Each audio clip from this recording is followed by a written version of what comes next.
E agora, nesse momento, o Corpo de Bombeiros, juntamente com os nossos amigos ali, os guardas, vão levar o corpo do Edson Arantes do Nascimento Pelé para ser sepultado. Não é isso, Lívia?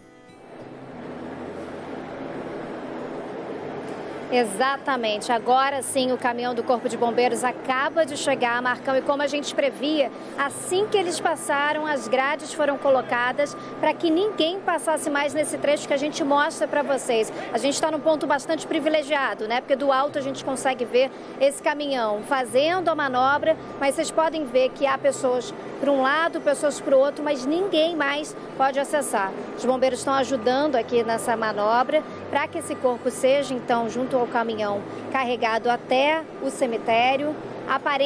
Esses parentes do Pelé, que a gente vai entender aos poucos, conforme a gente vai vendo como vai acontecendo aqui, mas eu acredito, Marcão, que todos os parentes, a mulher e tudo mais, eles entrem por uma porta aos fundos do cemitério, para que realmente aqui, nesse ponto em que a gente está, e que eu volto a dizer privilegiado, que a gente vê de cima, nesse ponto, só realmente os bombeiros, esse caminhão com o corpo de Pelé.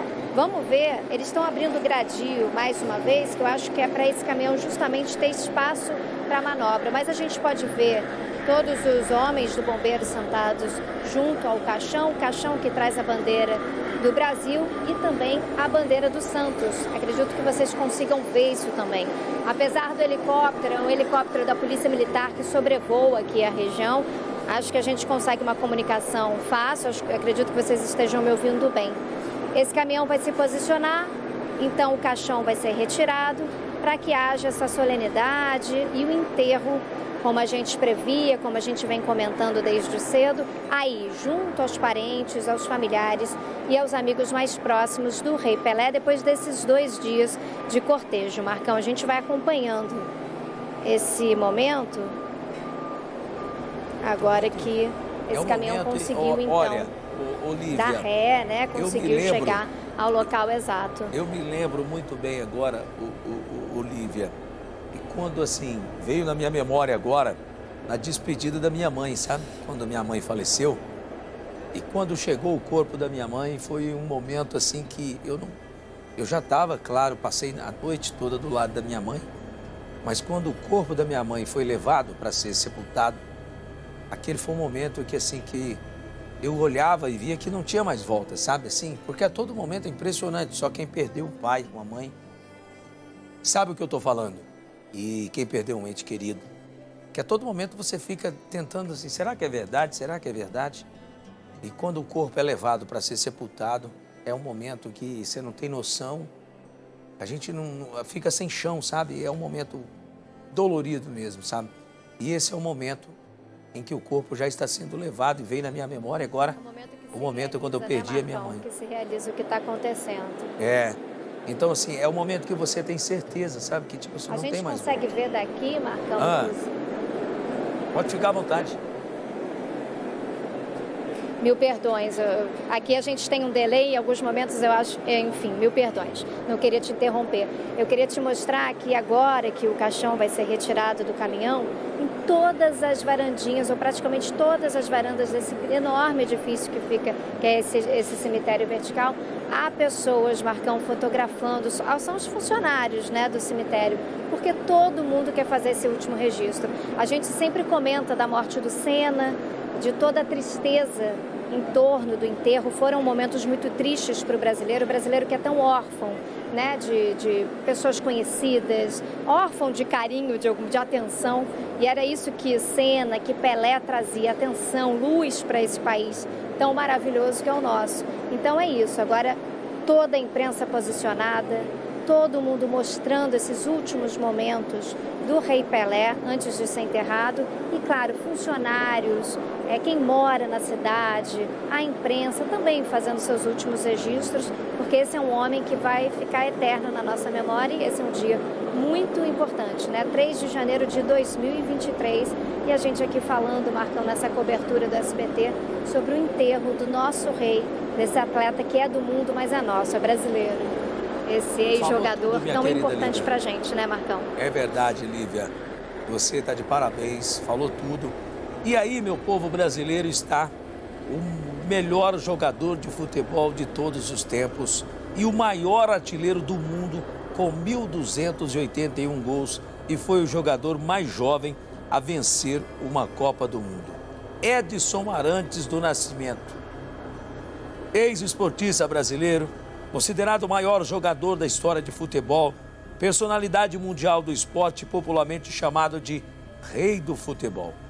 Nasceu na cidade de Três Corações, em Minas Gerais, no dia 23 de outubro de 1940. É filho de João Ramos do Nascimento, também ex-jogador de futebol, conhecido por todos e querido como Dondinho. E Celeste Arantes do Nascimento. Aos 4 anos de idade, Edson e sua família mudaram-se para Bauru, em São Paulo. Nessa época, ele era chamado de Dico pela família e de Edson pelos amigos. Influenciado pelo pai, Dico sempre foi fã de futebol e logo começou a fazer parte dos times de garotos que jogavam nas ruas de Bauru. Ele gostava de atuar no gol, inspirado no goleiro José Lino da Conceição Faustino, o Bilé, amigo de time de seu pai, o Vasco de São Lourenço, Minas Gerais. Como Edson não conseguia pronunciar o nome de Bilé corretamente, durante os jogos, inclusive com os amigos, ele falava algo semelhante como "segura, Pilé", quando fazia suas defesas.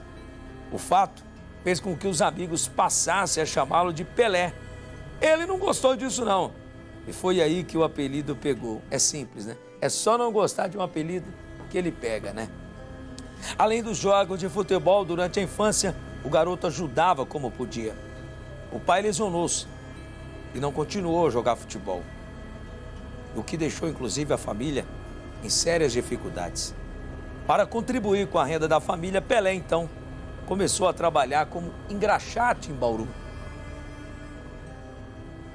E aí a gente fala um pouco mais desse ídolo do futebol, um pouco mais da carreira do Pelé. Destaque dos jogos nas ruas de Bauru, Pelé passou por algumas equipes amadoras, inclusive durante a sua infância. E aos 11 anos, o jogador Valdemar de Brito descobriu-se e convidou para a equipe que inclusive estava formando o Clube Atlético de Bauru. Passados poucos anos, Valdemar percebeu o enorme talento de Pelé e decidiu levá-lo para um time maior, o Santos Futebol Clube. E naquele momento, tudo começou a mudar, porque Pelé chegou ao Santos com 16 anos como uma promessa. E em 1956, Pelé então chegou ao Santos Futebol Clube, que, de acordo com informações, afirmou ao clube, claro, que esse menino vai ser o melhor jogador de futebol do mundo. Passado um mês de sua chegada ao clube, o jovem fez sua primeira partida na equipe profissional. O jogo foi contra o Corinthians de Santo André e o Santos venceu por 7-1. Pelé entrou no segundo tempo da partida e marcou o 6º gol. Pelé começou a ser reconhecido nacionalmente ainda com 16 anos de idade. Em 1957, o garoto já era titular do Santos e foi artilheiro do Campeonato Paulista, o mais jovem até hoje, marcando 36 gols. E nesse momento, eu vou contando um pouco da história para vocês, ainda relembrando, porque é importante relembrar a história do maior jogador do planeta, e agora o corpo já está sendo retirado do caminhão e nesse momento a guarda vai levá-lo para o interior do cemitério.